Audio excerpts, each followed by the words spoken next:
Okay. Hey everybody. So, this is the first of what we hope to be a long-running podcast for the Toradora Discord server. And we first thought of this idea for the podcast as just sort of a fun idea to do in the server one day. A couple users, such as myself, which I am your host, Dark Trennow, really liked the idea, and we decided, hey, let's give it a shot, and that's what we want to do today in this very first episode with it. So, I believe the original people talking about it were my friend I'm Always Losing, who is here with me today as our first ever guest. Yo, what's up, y'all? I believe CP Man V2 and Wishes, if I'm not mistaken. Yeah, And CP Man, he was gonna be here today, but he had some prior commitments. yeah, and we decided, especially since we had already delayed once, that we wanted to go ahead and really keep it rolling and go ahead and get the first one recorded, especially since it's a good test the waters type of deal, and we look forward to having CP Man V2 join us in future episodes, of course. I think he And said he'd be here next time, right? I believe so, actually. I believe he has planned to do the next one with us, which will be really exciting. All right. Now, so a little about me, just so you know who your host is, though. I'm pretty sure if you watch this, you're probably really active in the server, so you've seen who I am before. I believe I joined the server back in late April, and I've been enjoying it ever since. Quickly become my favorite Discord server. It's nothing but fun. Um, so many great people, and I've made a lot of new friends and played new games with them, and we have a great time there. And of course, we have a link for you in the thumbnail, and I'll see if I can get that in the description too. So that way, if you are interested in joining the server, feel free to join. We're open. Our link is also on the official Reddit page for Toradora as well. And we Yeah. thought a great way to kick off these was with a series of interviews with active users, people who you recognize in the server, get to know them a little bit, and just have fun with it before we started moving into other topics once we've established who's who and all that, and hopefully giving us something new to talk about in the server. Yeah, like getting nuked for lolly spam. Ah, yes, the famous, rather infamous near death incident for the server. God bless. That was before my time, so I actually don't know a whole lot about that. I just know that we ended up having to make the general chat not safe for work as a result. I was in North Carolina at the time, so by the time I actually checked, because I would only check at the beginning and end of the day, I wasn't as active as I usually was. Hmm. So I checked, and everybody was just freaking out, and I was like, Jesus Christ, what happened? And I remember it, like, seeing the images, and I was like, oh, Christ. And then I found out like 2 weeks later that there was a legit threat that we were gonna get shut down. Hmm. So that was kind of a spook, but we made it out through Wishes and Shins and Xerax's quick reaction times. Yeah, and those three are actually the mods of the server, all of whom are very friendly and really active too. It's not unusual to have at least two mods on, but it's pretty common to have all three on. Yeah, so I'm gonna tell them a little bit about myself, a little Sure. intro. So I joined the Discord. I want to say it was either last December or early January of this year. Um, when I joined back then, it was a lot of the same people, but there's also a lot of new people since then. So it's cool to see that the server is still growing, even though it came out in 2009. Yeah, we are a very Um, active server, and it does continue to grow. Now, when you which is always joined, a good thing because I'm on servers for much more recent things and nowhere near as impressive. mm, now since this is the Toradora Discord server, um, I'll ask you the most obvious question that you'll hear. It's just, how did you get into Toradora? How'd you find about it? So I think I had just watched Origairu or Snafu. It's another common name for it. Oh yeah. And I like looked up like stuff that's similar to it, like just some normie shit. And by doing that, I think one of the results was Toradora, and I'd already seen a lot about it. Like I had seen Glass Reflections video on it, and I had like read reviews, and I just hadn't like gotten the balls to watch it yet. Like there was just other stuff I'd been watching, Mhm. and then one day I was just like, you know what, fuck it, I'm gonna watch Toradora. And I was home alone for like a weekend, and it was cold outside. It was like November, December, and I just curled up under the blanket and watched the whole thing over the course of like 2 days. That's good Toradora weather. Yeah, so like doing that, it just left a massive impact on my relationship with the medium. Mhm. Definitely one of the shows that really exploded my interest.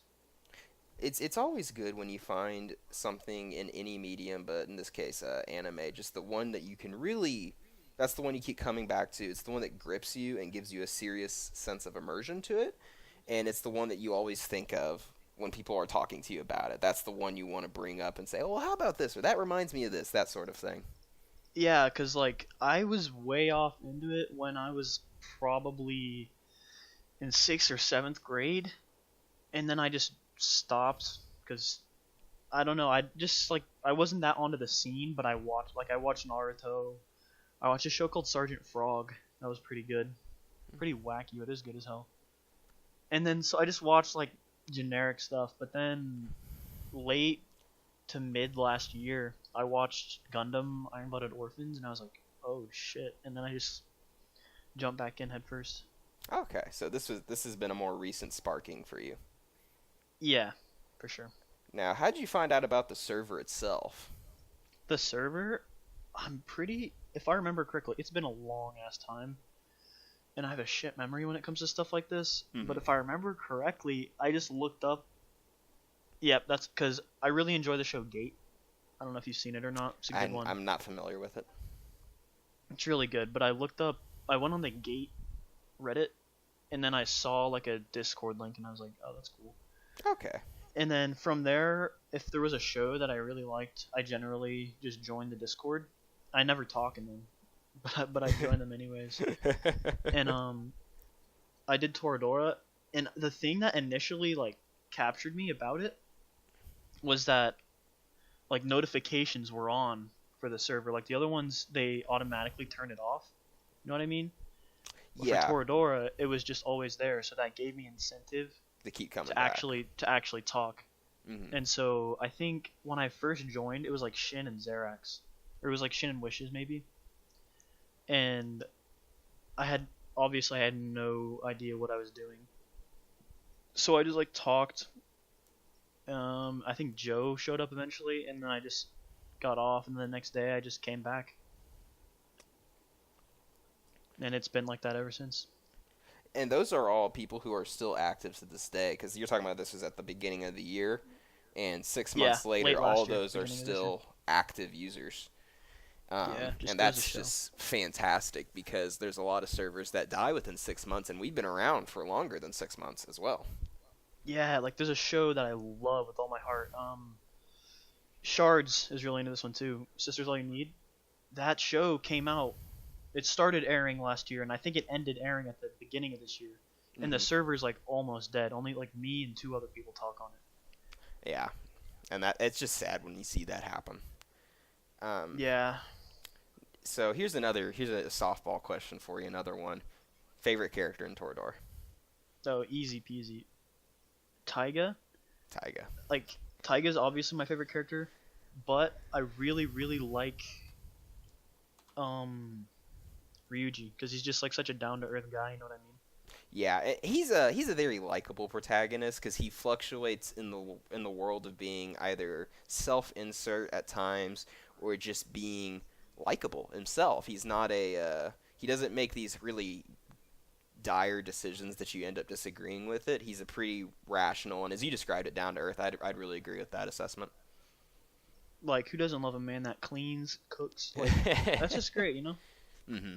And then I like Taiga because like, bro, it's Taiga. It's iconic. She's At iconic. first, she annoyed. I pretty much still do. I've always hated Tsundere because of Oreimo. Kirino is like my least favorite anime character of all time.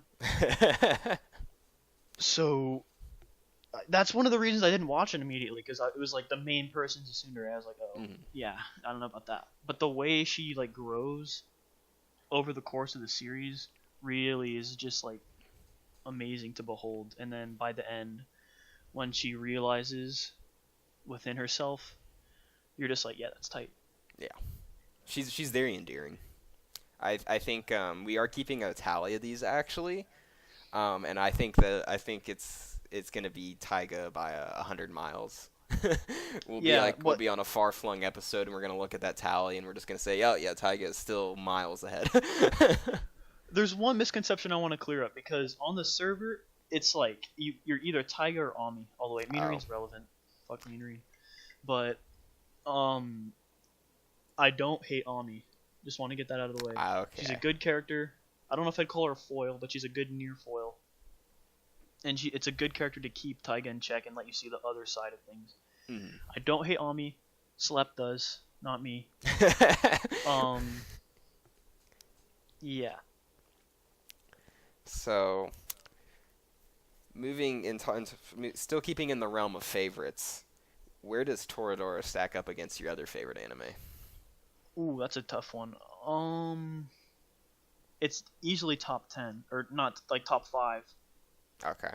I don't know if it edges into the top 3 because there's a couple that are up there, like that necessarily aren't that good, but they have such a special place. Or like I watched them during a time that they left a massive impact.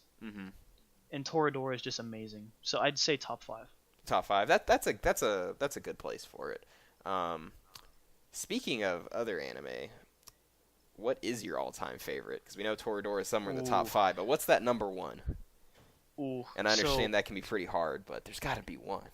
There's 2 that I separate this into. So I have anime that made a massive impact on me or really changed the way I look at things. Or I have like masterpieces, just works of art. You know what I mean? So just to clarify this, make sure I have it. First one is kind of like really altered your life in a significant way. Yeah, or like it altered my view of anime as a whole. You know what I mean? Impacts your understanding of the medium. Yeah. And the second one is just like, it's just a masterpiece. Like, it's just that it's good. Just like, even if it didn't do that for me, it's just like, it's the medium at its best. Yeah. I think for medium at its best, I might go with Bakemonogatari just because it was such an intense show to watch. Like the first time I watched it, it was like 2 a.m. And I started the first episode, and I thought I was tripping balls. Like, I was so freaked out. I was like, what is going on?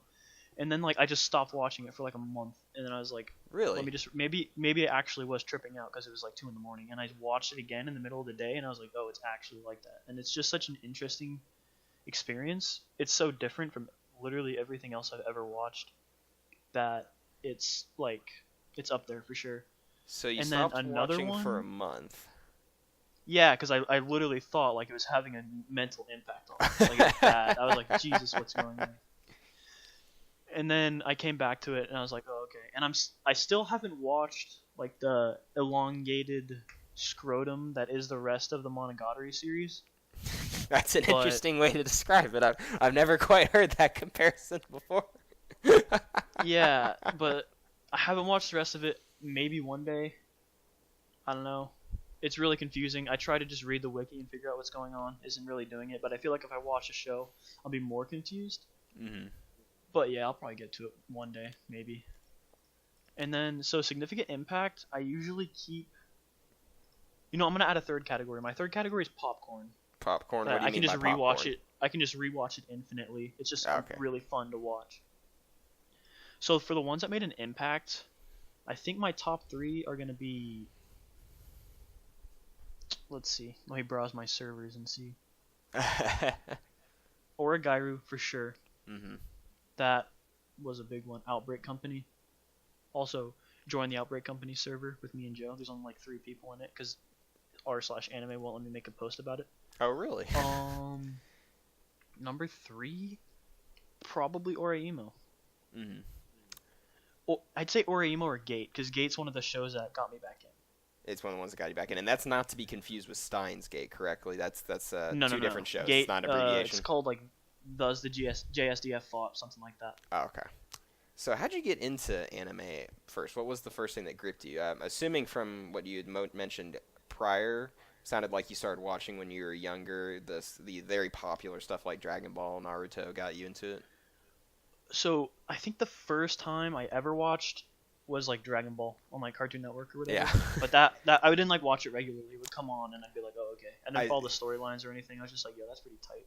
I suspect that will But- be the case for a lot of people's first, is it's had such a monopoly on. Yeah. And then entry so the into way I into the really got medium. into it was Naruto, Ah, and that was because like, so I got a game on the Xbox 360. I think it was called Naruto Path of the Ninja. Oh, I'm familiar with that, I believe. Yeah, and the cutscenes in the game are clips from Naruto. And I was like, yo, that's so cool. So every morning before school, I'd get on my computer and like watch an episode of Naruto. And then after that, all my friends were telling me about this show, Sergeant Frog, which I did talk about earlier. And then we all watched that together, and we made jokes about it. It was like the school thing, you know. Uh-huh. And then obviously I watched like Pokemon. I was really into Beyblade. I was Oh, yeah. really into Beyblade. Like that, we Pokemon all would be sang the big. theme song at school and stuff. Mm-hmm. One time we got banned from the cafeteria because you know like those big plastic containers. Mm-hmm. We stole the lid off one of them, and we were using it as a massive Beyblade arena. And like we were all screaming and freaking out. I won, obviously, but Oh. like Of course. there was this terrifying lunch lady. She was like this massive woman, and like I kid you not, she had a scar across her eye like Anakin or some shit. Oh. And like she was so mad, she freaked out on us and like took the lid and my Beyblades. So Beyblade was a little before my time. But if I understand it correctly, because to clarify this for viewers who may also be a little older than Beyblade, those were the ones that you speak of needing an arena. It's because they're spinning, right? They kind of look like these decked out tops, right? yeah, that's the shit, bro. We used to do the weird. So we would do like the winner. The Mhm. next round they would get the special move. So like everyone would send theirs in, and then the winner of the last round could send theirs in late and just like strafe the people that were already there. What we would do is we would take other people's Beyblades behind their back and like loosen the screw on top that held everything together, and then like put it back so they would launch it, and then you would launch yours, and when it hit it, it would just explode and all the pieces would fly everywhere. So there's It some was so assembly fun. with these. Yeah, and this was like Okay. 4th grade probably. Oh, okay. So we were Oh, some this is a long conniving time little ago. pieces Yeah. of shit. So we talked about your favorites here. Yeah. Let's go polar opposite of that. What's that one that just it grinds your gears? You absolutely hate it. It's the ash bin of anime for you. Now, when we're talking overall, I'm gonna go with Oreimo, Okay. just because the ending. You know what I mean? Although I actually haven't seen it, so the ending is familiar. Although with it is, me. like I said, it is one of the ones that impacted me the most, and it is one of my favorite. But Yeah, I it's say we've heard that complete name come up garbage. before in this podcast, if I'm not mistaken. yeah, it's complete. Like it's garbage. I'm not gonna like play, cause mostly the ending. Although the author, shout out my name, can't pronounce your name. He's rewriting light novels for specific endings with other people Mhm. that the fan base liked more. I thought that was pretty Oh, funny. okay. That's Yeah. good. That's good. I like it when the creators of some of your favorite stuff actually can own up to, ooh, I messed that up. I gotta make this right somehow, because Yeah, and he's writing multiple endings because he doesn't want to mess up. it's good though, because it really sucks to put so much time and, more importantly, the love of it into something where you genuinely look forward to it, and it's Yeah. like you finally make it to the end, and you don't want to make it the end because you still want there to be that newness to it. There's nothing like that first watch, right? Yeah. And then you get there, it's At just a complete and Toradora. total letdown, and you're just mad at after that. Yeah, because my favorite character is Kuroneko. Obviously, Kuroneko. best girl. Who else? What? What are you talking about? But she gets like cucked, dude. She actually starts dating the protagonist, so you're like, oh boy, made it. We're in the big leagues now. And then, literally an episode later, she moves away without telling the protagonist. Really? That Yeah, I'm sounds not like even joking. a horrible way to write out a character. Oh, she doesn't even disappear from the series. She's only gone for like an episode. Huh. But what the author does, so she moves, Kirino goes with the protagonist. I think his name's Kyosuke. I'm not gonna say it, but goes with the protagonist to find her, and she lives like across Japan now. Apparently, I don't know. Mm-hmm. So he goes all the way there, and she's like, "I didn't want to break your heart," some stupid ass reason, or she didn't want to get in between the siblings. Interesting. And then it just turns into a harem show out of the blue. And I assume that's a really big genre shift from what it was prior. Yeah, because like before there was a lot of characters that were female, but it wasn't a harem. And then out of the blue, it's just like yeet. That pissed me off, but I still love the show. Still love it. You said it made a big impact on you. Yeah, I really hate Smartphone in Another World. Oh, I haven't watched that, but I know the general setup, right? He dies, but he wasn't supposed to die, and yeah, don't watch it. Yeah. Don't watch it. We'll leave it at that. Don't watch it. That's Losing's recommendation on the show. Don't watch it. Other than then I think the last show I'm gonna have to go with is I used to love this show. Used to love. Okay, so Franks, this was they ruined it. Really, because I love it. It's so good. Well, it was so good. Obviously, I haven't watched episode 20 yet, but I hear that's the one where something episode 20 and 21 dramatically go down south. Shout out Grape, fuck the dragon lolly. It's bad. It's bad. It was so good. I liked episode 12 and 13, whatever it was, when it goes back to their childhoods.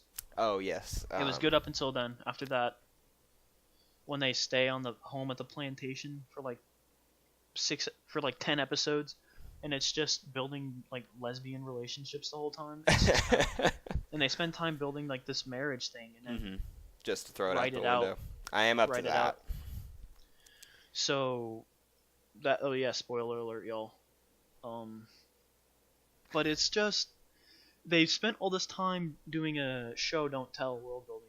Like you don't know anything. That's kind of what was so good about the show. It was like enchanting almost.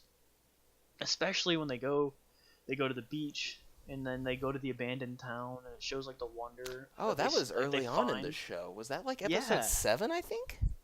I think it's earlier than that. And they're finding wonder in things that we take as commonplace, and it's just such an interesting thing to do. And then what was it, episode 18 or 19, and they're just like, this is how it happened. This is what everything is. When Franks has the flashbacks, and it's just ridiculous. It's like, what are you doing? You know? I personally have appreciated some of the world building. The big thing for me, because I said I know 20 is like the one that really irritates people, and I'm not there yet because I do watch the dub, and it hasn't come out yet. Okay. But it needs to get back to some more action, because it's had really good action sequences up to here. And it is weird that the last like 4 episodes I've seen, maybe more, have all been either lore building or talking. 24 minutes of wanting to die every week, every Saturday. I have enjoyed them, but I am really ready, like, because it's in the name, Franks. I'm ready for them to get in a Franks and go fight some Klaxosaurs again, because I'm a big fan of the mecha genre, and I am just kind of like, peak mecha genre is, and I think Evangelion really displays this, and probably the older Gundams especially. It's kind of like you have these amazing action sequences that advance the plot a little bit, and then it's the stuff in between those amazing action sequences that advance it a lot. Yeah, like political drama, stuff like that. Like Iron Blooded Orphans did it so well. Have you seen it? No, I've seen one episode of it. I didn't quite get what was going on, and I might give it a rewatch just because it's Gundam. It's legendary. Yeah, it's so a really might interesting, get a second chance like for me. The child soldier thing is really interesting. And that's because there's a live action doc. I don't remember if it's a documentary or a film, but it's called Beasts of No Nation. It was by Netflix, and it's about child soldiers in Africa, and you can like see where they're coming from. You know what I mean? Gives you a perspective on it. Yeah. And that's a bit of a mecha genre trope almost too. Child soldiers to an extent. Yeah. Although I don't think anybody's done it as well as Iron Blooded Orphans yet. Mm-hmm. Darling in the Franxx did it well until they ran into the ground. Well, what's They weird, ruined Darling Zero and the Two. Franxx, I don't think they're like kids. Well, They seem older in a lot of ways. I think what it is they don't know the things they should know at their age, and so they have this childish outlook on everything. Not just because of their actual age, but I think they're a little older than they actually the show has kind of let on. well, because I don't know what the deal is, but remember, Nana is a parasite, right? Yeah, we got And that. They said like, "Are you regressing to puberty or something like that?" And then Yeah. obviously never explained it because why would you want to write that in? Mhm. Yeah, I don't know. Yeah, said it's like they. I think they're actually well into teenagerdom. I think Just they're from probably how they're 16 or drawn. 17. Yeah, something around there. And then, but like their mindset, of course, is just so young. And hopefully after they give us some good action episodes, we get that in a bit of lore. Yeah, they gave us. I think the funniest thing about the whole series so far is they spent when Frank was having his flashbacks. He marries this random chick, and then 5 seconds after it shows the marriage scene, she gets squished in the cockpit of a Franxx. I started laughing so hard. I was like, she has zero development. Do you expect me to care? Oh, I know what scene you're talking about. It was so funny, dude. Oh my god, I was crying. Now, since we've talked a lot about anime, let's move into a different topic here. What's your other go-to pastime? Ooh, okay, so I go on my computer a lot, Okay. obviously. So what I do, I read a lot of manga, a lot, probably too much. Yeah, if I Play a remember lot of correctly, you video had been games. you were showing me that interesting one with the knights. Oh yeah, Epic of Gilgamesh. Yeah, with the That knights one's being just Korean. ungodly I've been reading a lot of powerful. manga lately, which is just Korean manga, Mm-hmm.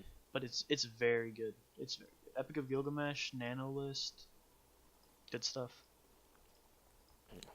So, naturally, because you're an anime Discord server, this must be true. What video games are you playing a lot of? Because there's no way you're Right in here now, not playing video games. I've been on a massive like JRPG stint. I bought like 6 in a week. Which Oh, wow. I still haven't played most of them. The Oh yeah, sale it's the got- JRPGs. It's gonna take you weeks to get through them. Yeah. So me and you've talked about Xenoblade before. Xenoblade Oh, yeah. 2. Game still pisses me off. But do you like the Um, game? I've been playing Tales of Berseria. That's Mhm. a good game. It was on sale recently. Yeah, $20. Get your anime girls here. That's pretty good. Only thing about it is the combats. The pacing is weird because like Mhm. so there will be like a monster walking around and you have to make contact with it to initiate the battle, and then it like puts you in an arena, and then you fight it. It's kind of weird. So like imagine kind of like Pokemon, I guess, but Mhm. it's still a hack and slash. Yeah, it sounds like it's kind of arbitrarily drawing things out. Yeah, that's a good way to put it. It can get strange at sometimes. Hmm. It can get weird at sometimes, but I'm liking it so far. So, Dragon's Dogma I've been playing. That's also a yeah, fun game. you had mentioned you bought that to me. You bought that and you told me I think when we were watching one of the E3 presentations. Yeah, it's pretty fun. It's like a hack and slash, although it's open world. It's Mhm. more of a traditional hack and slash, and it focuses on Western knights, even though it is a Japanese game. Mm-hmm. It's fun. It can get confusing sometimes, like the other one. It doesn't really handhold that much. So The map of those, UI is weird, that's but it's pretty fun. Zeno has that problem too, with its Yeah, whole navigation Zeno- system just being really primitive compared to how advanced the rest of the game is. Very forward thinking, especially with its combat system, and then the map is like straight out of 2009.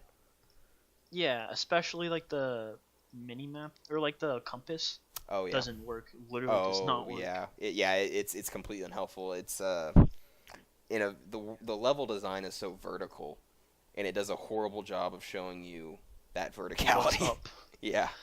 For those of you who don't play Xenoblade, there's like a compass feature, like most games, but for most of the game, you're going upwards or downwards for like a large part of it. and it doesn't tell you if you're above it or below it. So you'll be walking, and then like the marker on the compass will just like disappear, and you're like, wait, what? And then you turn around and it's the other direction, and then you have to find a way down, but it doesn't lead you to the way down. So you have to like figure out what you're doing, and then the big map doesn't tell you either. So it's basically use your like dick as a dowsing rod until you can find a path downwards. It's horrible, absolutely horrible. Of those three, can you rank them? Out of the three that I'm playing now, Yeah.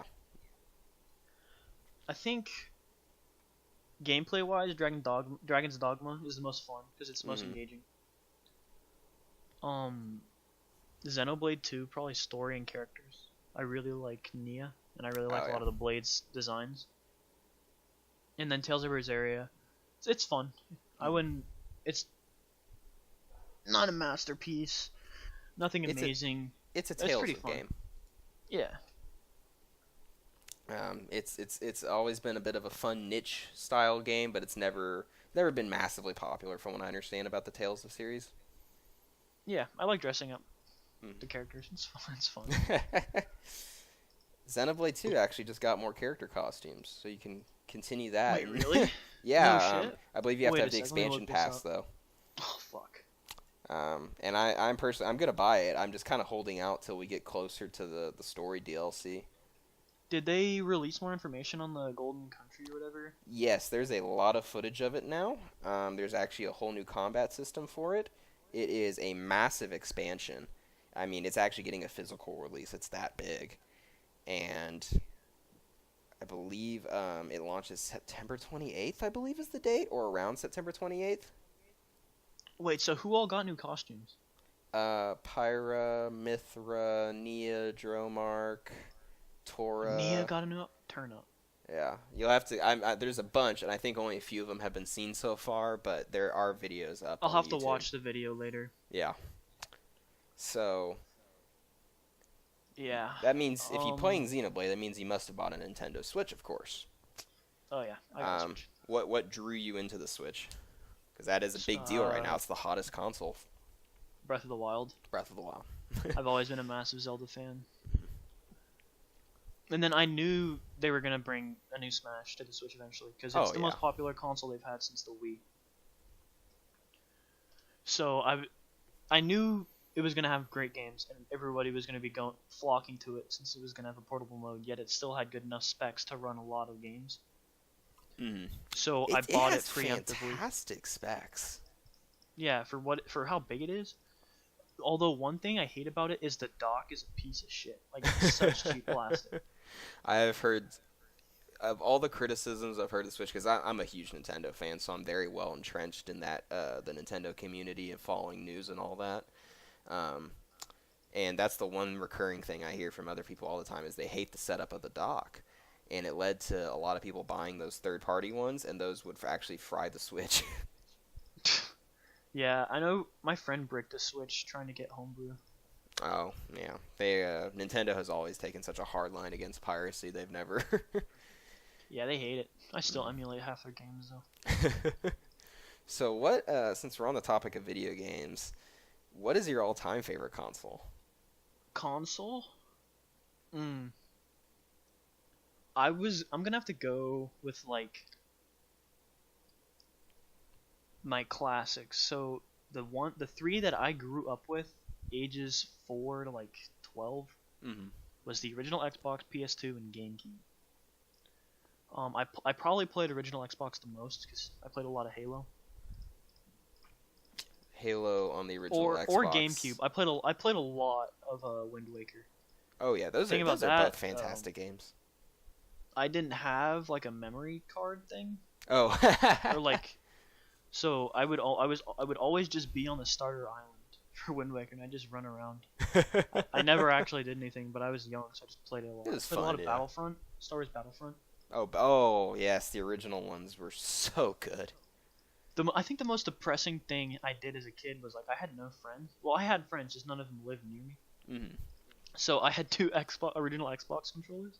So I'd put Halo in, and then I'd like load up 2 accounts, and I didn't have Xbox Live, So I would like spawn 2 characters because I had 2 controllers, and just kill the other character over and over again. And I was just standing still. Like I would do it for hours. That is a little sad. Yeah. But if you had fun with it, then there's nothing And wrong then with it. I played Devil May Cry. Oh, okay. Yeah, that's PlayStation 2. the 5th one just got announced. Yeah, I don't know how I feel about it yet. Yeah, Well, old guy Dante at the end of the trailer. Yeah, that was kind of weird. I'm thinking this is maybe like his son, or like alternate timeline. I don't know. Oh, okay. Yeah. So, And then PS2, I didn't play it nearly as much. Although, funny story about the GameCube, I would still have it, except my mom sold it at a garage sale. no. For a whopping $5. $5 for a GameCube? Because she thought it was broken. She tried to turn it on and it was not plugged in. So she assumed it was broken. No, that's tragic. That's just, the That's in GameCube chat. had such an amazing variety of games. I still play GameCube games to this day, and Melee. the thought of one losing it over that for $5 is just, oh my gosh. I still wake up in cold sweat sometimes. I would too. I would too. Fuck, dude. And when you have such a Although- history with it as childhood, then it's that's just painful. Yeah. Although I still think we have most of the games. She only sold the fucking console. Like they're in our garage somewhere. Oh man, I hope the heat hasn't damaged them. I don't know. Doesn't matter since I don't have a fucking GameCube anymore. Maybe you can find a GameCube's probably really expensive to find, but an original Wii wouldn't be. Oh yeah, I have a That Wii. might- yeah, then you That's can how I play got them into still. Smash Bros. The original Wii plays GameCube discs actually. Oh fuck! I had no idea. Okay, I'm gonna have to find those. I think So I it's have not as Melee, much as a maybe. tragedy. You can see the podcast is already doing some good. You're about to rediscover some of your all-time Giving favorite back games, to the community. and you'll finally get farther than the starting island in Wind Waker. Oh shit! I don't even know if that's. I don't think I could. But yeah, I played a lot of Wii. I played Smash Bros. And Wii Sports. I was Brawl. fucking amazing at boxing in Wii Sports, dude. We had a me that we made look like Chuck Norris, and I would just beat the shit out of it. Oh my gosh, the real Chuck Norris is gonna find you once he hears this. Oh god. My uncle says he's Chuck Norris. Now, since you are a Smash Brothers fan, who's your main? Oh, depends on which game. Brawl. I mostly play Project M. Oh, okay. Don't invite Joe onto the Don't invite podcast. Joe.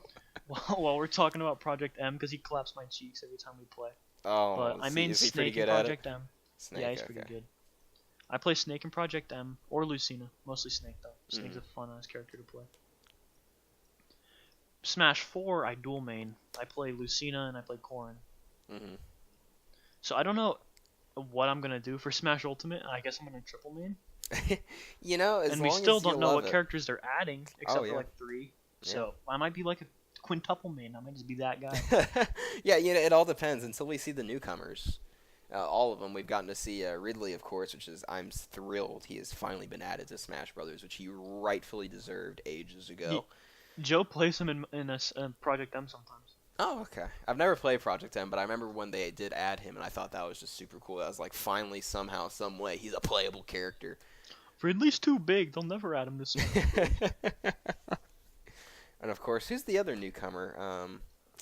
Inklings. Yeah, Inklings and Daisy's an Echo Fighter now. That's so fucking stupid, dude. I'm okay The with Echo it because Fighter it's just thing, an excuse although to give us more characters. If they took out the Echo Fighters, Lucina would be gone. So I'm fine with it, I guess. Yeah. Said it's like, if nothing else, it's just a cool way to add new fighters. Yeah. Although I don't know why they didn't just make her a skin for Peach. Oh. No, they did say she'd play differently. Yeah. Whatever that's supposed to mean. It's supposed to be, if I can remember from the Treehouse stream, or maybe it was their direct presentation, either way. It's supposed to be like when they're based on another character. So there's like, you know, expected similarity, but there is difference. Yeah, because Lucina has different frame data, I think, than Marth. So, Mhm. I don't know. We'll have to see. I don't play Peach, so I don't really give a shit. Still, it's Smash Brothers. You know, you gotta know what your opponents are gonna do because they might very well be, depending on who you face online, of course. Man, Peach hasn't been good since like Melee. I always think of that one, the Toad move. You just block all the damage. That shit's so annoying. It is. It is. Although I think the worst is my friend's an Ike main, and he thinks he's really fucking good. He just all he does is counter spams. That's it. That's all he does. It's so fucking annoying. That's all Fire Emblem characters have brought to the damn game is just counters. We went from having none to 6. You know. I think I've landed maybe 2 counters the entire time I've been playing Smash Bros. Like I'm not good at it. I can't. My timing shit. I'm not good at punishing. Mm-hmm. So, of course, with Smash Brothers Ultimate coming out, that was it was announced before E3, but we only really learned anything about it at E3. Out yeah, of all they those kind of E3 ripped everyone's presentations, dicks out of their pants. They're like everybody's. Pretty cool. It was a big deal. I think it really overshadowed most other stuff, even in their own. Well, certainly in their own presentation, but I don't think anybody else put up anything big enough to compete with that. There's a couple that I thought were more impressive, just because Smash is Smash, you know. Oh yeah. Some of you the know new what it's IPs gonna look really like. Interesting. Some of the new IP. They nerfed Snake's ass. So I don't know if I'm gonna buy it. Oh really? No, I'm just joking. Oh, okay. I was gonna say, like, you seemed really hyped for it beforehand. I'd be really surprised if there was a losing. But yeah, boycott. they shrunk his butt like a lot. Oh, that. Yeah, I know what you're talking about now. I thought that was a serious nerf. Man, they already nerfed Snake. I was like, dang! Before he came out, they announced that they had a balance change, and then I was like, oh yeah, I saw that meme on Twitter today too, actually. So. But yeah, E3 had some impressive stuff this year. Mm-hmm. One game, y'all heard me freaking out when it got the new trailer came out. Ghost of Tsushima. Oh, looks yeah. really good. It's a pretty ass game. When they like showed the trees, or like not the trees, the leaves on the ground, and like when he moved his pants, like moved the leaves and shit. I was like, oh, okay, Sucker Punch. I'll buy it, dude. I'll sell my kidneys for that. I hope it makes sense to the game, though. I hope that's not a cinematic trailer. Man, I don't even care. It looked like gameplay. Obviously, there's gonna be downgrades. It's fucking modern video games. But shit. The new Platinum, the Square Enix Platinum game, something about Babylon, Ghost of Babylon. I don't know. Some shit about Babylon. I actually can't think of that. I didn't watch the Fall of Square Babylon, Enix maybe? one, but I heard it was pretty disappointing. They only showed like 5 games, but this was only, they didn't show much. It was just Knights, but it's made by Platinum, so I have hope. Babylon's Fall. Babylon's Fall, that's what it is. Yeah, because I know they mostly showed stuff that we actually saw in the Microsoft presentation. Yeah, fuck Square Enix, dude. I'm not buying Kingdom Hearts 3. Fuck you guys.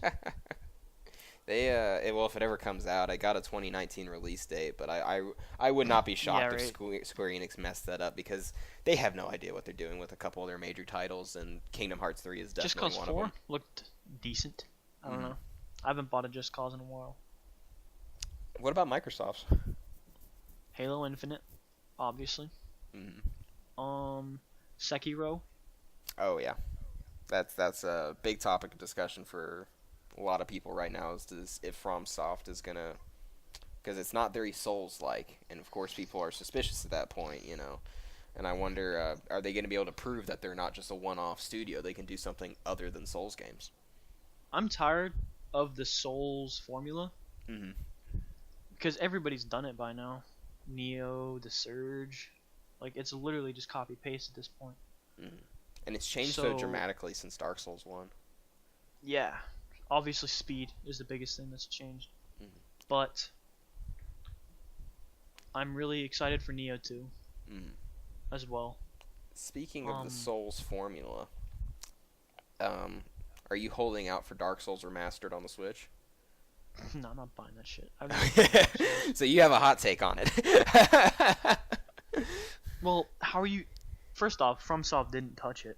Yeah. They were like, here, take my fucking shit on a platter, put some glitter on it, you know what I mean? And then the graphics they barely improved. It's negligible how much they improved. The game came out in 2011. Does it really need a remaster? Servers are still ass. PvP's worse than it was originally. The only reason I could see for buying it is the Switch release, so you can play it. Switch portably. release. I think that's the most worthy version to own as well. Just because I'm sorry, unless you didn't have it before the Prepare to Die edition on PC, do not upgrade. It's DS Don't buy. fix. There's it's there's fix. zero Yeah. point. The game doesn't look bad. It's Dark Souls. Like, it's dark. Can't see shit. Like, the reason I'm excited for Sekiro is because they're changing the formula that FromSoft is known for. It's really their second attempt at Tenchu, an older game that they made, was never a hit, never popular, and I think King's Fall. I don't know. I don't know what the subtitle is. I just know it's Tenchu. Tenchu, bro! I love Tenchu. And Tenchu X. Yeah, that kind of stuff. Because I think they want to take another go at this kind of thing. Because Stealth, yeah, it looked like it might have some stealth mechanics. I don't know. Oh yeah, it's from what I know, it has a pretty big emphasis on letting you decide how you want to do it, being stealth and as well as being heavy full frontal combat if you want to. It's big on letting you make more choices than the Souls series has in recent years, of course. Yeah. I'm a huge fan of Tenchu. Haven't played all the games, but the ones that I have played are hella fun. It's a pretty big franchise. I didn't expect it looking at the games list here, because I had never ever heard of Tenchu, and I had never heard of it being considered popular or anything like that.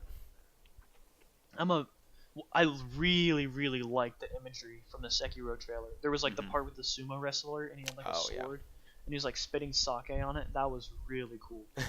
And then there's like all these like Oni looking dudes. Looks pretty tight, you know what I mean? And Dark Souls, I'm not a huge fan of Western Knights. I don't know what it is. Samurai have always been hella cool to me. So, assumably here, if you had to pick between being a knight or a samurai, you're samurai all the way. Yeah, hell yeah. I'd much rather be samurai. Although, like, in real battle, I think it's been proven that, like, a knight would win, or whatever. But I think the reason they would win, I think it's been determined that it would be armor. Oh yeah, plate armor is just so... Yeah, katana can't cut through that. Yeah. And even though they had a wide variety of weapons, I'm not sure how many of them really would have been great against plate armor. Just because, you know, those guys were literally... The armor was supposed to make you a walking tank before tanks existed, so... Yeah, although they had some, like, the samurai... Have you seen the bows that the samurai use? It's oh yeah, those tall as huge them. things, yeah. Yeah. So, last question for the interview. What is something about you that probably the rest of the server does not really know about? They don't know about me. Pretty open. Let's see.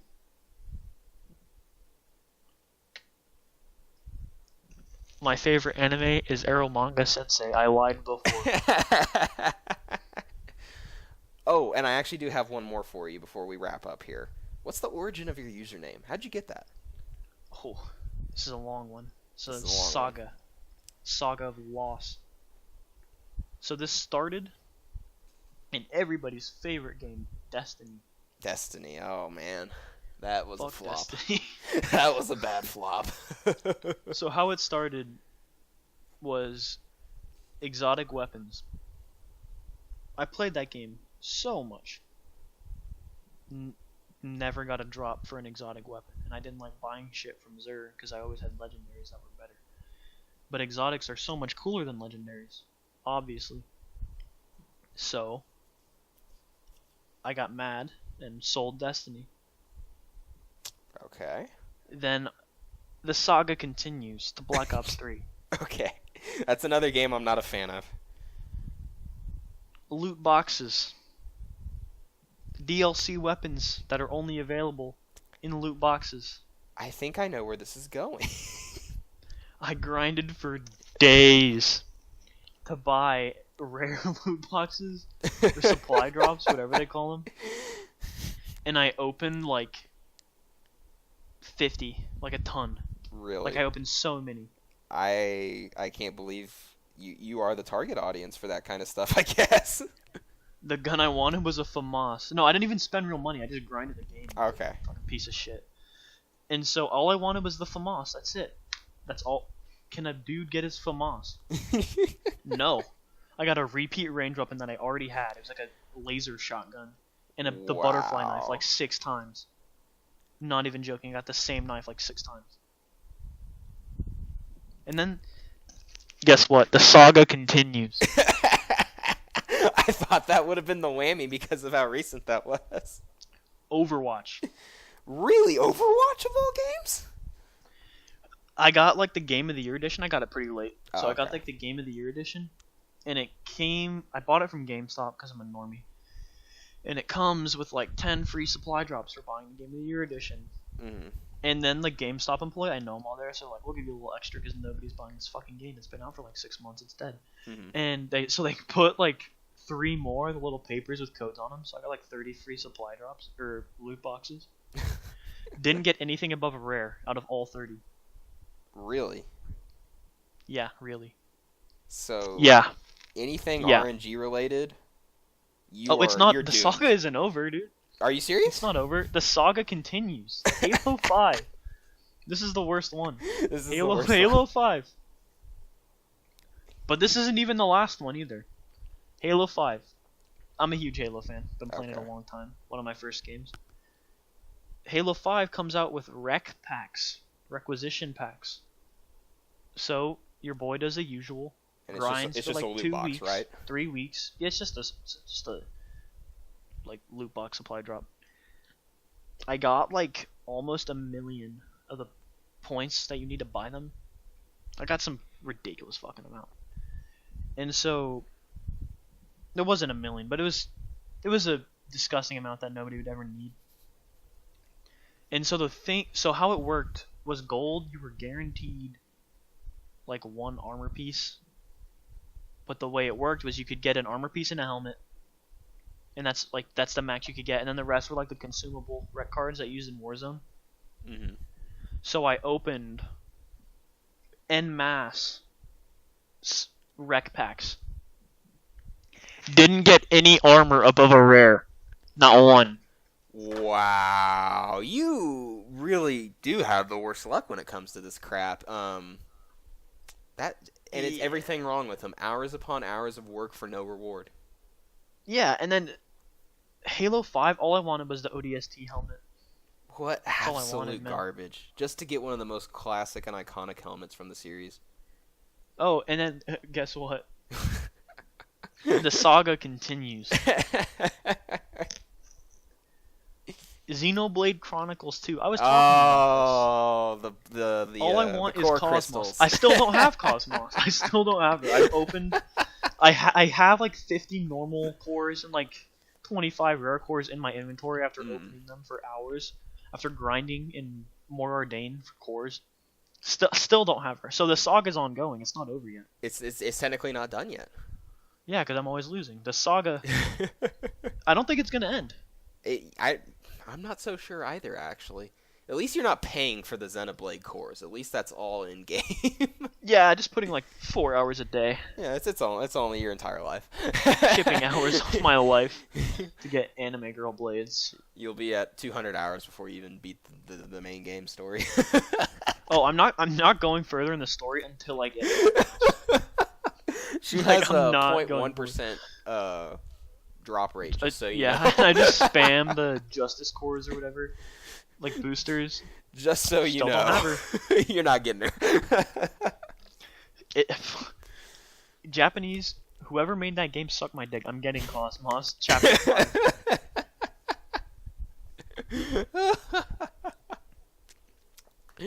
Okay.